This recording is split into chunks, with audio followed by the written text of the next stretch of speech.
Ahoana daholo tsika rehetrarehetra tompoko. Misaotra an'Andriamanitra isika ny amin'ny fahasoavany amin'ny fahafaka hifampizara eto indray androany. Androantsika dia resaka momba ny hoe zanak'Andriamanitra. Ka mialohan'izay dia hivavaka tsika rehetra tompoko. Andriamanitra misaotra anao izahay fa tena tia anay ianao dia miteny aminay ianao dia angatanay ny fanahinao ampianatra anay androany dia mitenena aminay Andriamanitra dia misaotra fanay masinao. Amen. Iresakitsika ny atao hoe zanak'Andriamanitra androany. Ozy izy ny tena Andriamanitra atao amin'ny Jaona toko voalohany 12 fakitoy izao amin'ny anaran'i Jesosy fa izay rehetra nandray azy dia nomeny hery ho tonga zanak'Andriamanitra dia izay mino ny anarany. Ny ahafantarana n'olona anankiray zany hoe tonga zanak'Andriamanitra izy dia izy nandray an'i Jesosy. Ka ianao ve efa nandray an'i Jesosy ianao? Raha efa nandray an'i Jesosy ianao dia andaontsika hanamafy zany androany. Raha mbola tsy nandray azy dia fotoana androany ahafahanao mandray an'i Jesosy ho tompo sy mpamonjy ny fiainanao dia amin'ny fotoana ianao mandray an'i Jesosy dia tonga ianao zanak'Andriamanitra. Ny tena Andriamanitra atao amin'ny Jaona voalohany toko 7:1 amin'ny anaran'i Jesosy manao hoe endre manao ahoana ny fitiavana naseho andray antsika dia ny antsoiny antsika hoe zanak'Andriamanitra sady zany tokoa isika. Androany dia faly amin'ny laza fa zanak'Andriamanitra ianao. Ary tena azo antoka fa zanak'Andriamanitra ianao. Ary zany mihitsy tsika. Fomba fiteny malaza moa hoe za zany mihitsy. Raha hiteny zany ianao dia hoe amin'io verset io hoe za zany mihitsy. Galatiana toko 7:20 fa ianareo rehetra dia zanak'Andriamanitra amin'ny finoana ny Kristy Jesosy. Atao amin'ny Jaona voalohany toko 7:2 ry malala ankehitriny aza dia zanak'Andriamanitra isika. Mahazanaka ny zanaka dia ny fifandraisana amin'ray. Raha vao ny zanaka ny tsy tia mifandray amin'ray na izy izay zaza sary na izy izay zaza natsanga mety hoe ray keliny zany na hoe nitaizana azy fotsiny dia matahotra izy hifandray aminy.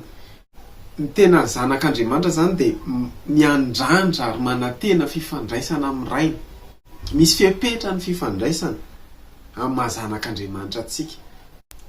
Voalohany amin'ny fifandraisana akaiky ary faharoa fifandraisana am-po lalina. Salamo 2:15 zao vaky ny teny amin'ny anaran'i Jesosy loary eo anatrehany fonareo.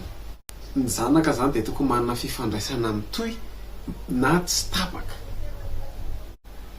Tsisy antony hananganan'Andriamanitra asy ianao raha tsy hifandray aminy. Ny fifandraisan'ny ray sy ny zanaka zany dia automatique io tokony mandeha ho azy. Automatique sy logique. Tsy normal zany hoe hivavaka ianao dia tsy mahita resahana amin'ny rainao. Fatakany hoe miresaka amin'ny ray. Ny vavaka dia zao tiako ny raiko dia mifanerasera aminy. Leko toko 10:12 any ny tantaran'ilay zanak'adala. Zay moa maha hoe zanak'adala anazy ilay zaza no adala. Fa rehefa nanomboka nanapa-kevitra izy nalainy ny fananany rehetrarehetra dia niala izy tamin'ny rainy. Rehefa niala tamin'ny rainy izy dia tapaka ny fifandraisany tamin'ny rainy. Dia rehefa nanomboka tapaka ny fifandraisan'ilay zaza tamin'ny rainy izay natao hoe fahadalana. Mety mandeha ihany aloha ny fiainana ane rehefa misaraka amin'ilay ray. Fa rehefa tapaka ny fifandraisana amin'ny ray dia tapaka ny fiainana ray manontolo. Ny hafarany moa zany dia haintsika ny hafaran'ilay zanak'adala fa dia niarany sakafo tamina biby maloto. Fa rehefa tonga saina izy dia laza hoe tena tsy mendrika hozy izy ny atao hoe zanakao fa ndeha hiverina ho taka ny mpanomponao. Fa hoy izy ilay ray ity ilay zanako very fa hita indray. Tsy maintsy miverina mifandray amin'ny ray. Ilay zanak'adala rehefa miverina mifandray tamin'ny ray dia zay vao niverina normal indray ny fiainana. Filipiana toko 4:12 dia hoy ny tena Andriamanitra amin'ny anaran'i Jesosy tahaka ny zanaka manompo ny rainy. Andriamanitra dia tsy mitady mpanompo fa mitady zanaka hanompo. Mitady zanaka manompo. Ambony lavitra noho ny fanompoana zany ny mahazanak'Andriamanitra en relation.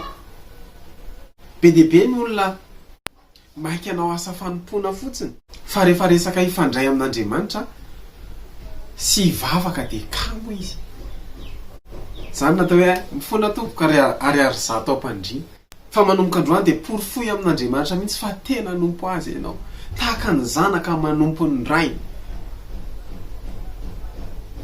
Ka te ilaza zany hoe mandany fotoana ivavahana. Ny tsy fananana fotoana ivavahana dia zao, dia ohatrany hoe tsy manana fotoana ianao hianteherana amin'Andriamanitra.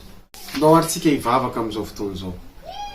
Andriamanitra te hankasitraka anao zay ny amin'ny fitiavanao anay, fa satria tianay anao dia natsanganao zay no zanakao amin'ny alalan'i Jesosy Kristy. Hankasitraka ny manangananao anay no zanakao.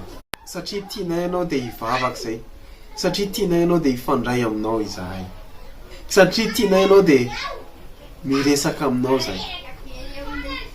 Meo anay Andriamanitra ny fifandraisana aminao ilay Andriamanitra rainay. Ho anao ny tena sy ny aza sy ny voninahitra mandrakizay. Amen. Inao fanandrayanao voninahitra ho an'Andriamanitra. Manome fotoana antsika indray manaraka indray dia mampahiratra an'izay anao j'aime ary partager maximum amin'ny namana. Veloma daholo tompoko. Manaraka indray.